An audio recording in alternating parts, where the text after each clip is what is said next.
কারো জীবনে অবহেলার পাত্র হয়ে কষ্ট পাওয়ার থেকে তার জীবন থেকে সরে যাওয়া ভালো। এতে অন্তত সম্মানটা থাকে। যদি কাউকে কষ্ট দাও আর সে চুপ থাকে, তাহলে তার নীরবতাকে ভয় পাও, কারণ এর বিচারে স্বয়ং ঈশ্বর থাকেন।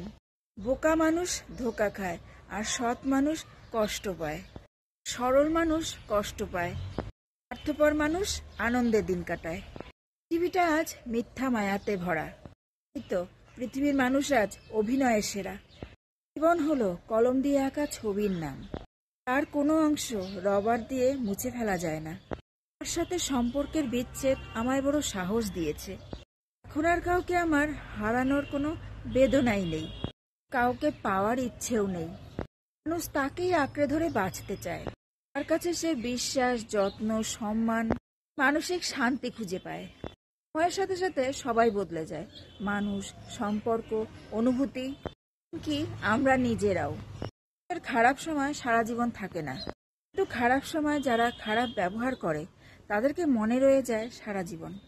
কখনো কারো মনে কষ্ট দেবেন না, কারণ ক্ষমা চাওয়ার পরেও তার মনে কিন্তু কষ্ট থেকে যায়।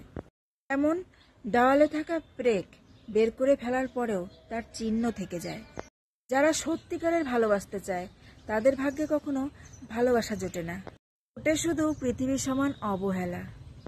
সে এটাই বলা বাকি রইল, ভালো থাকবেন, সুস্থ থাকবেন আর সাবধানে থাকবেন। আর আমার ভিডিওগুলো ভালো লাগলে অবশ্যই শেয়ার করে দিতে পারেন।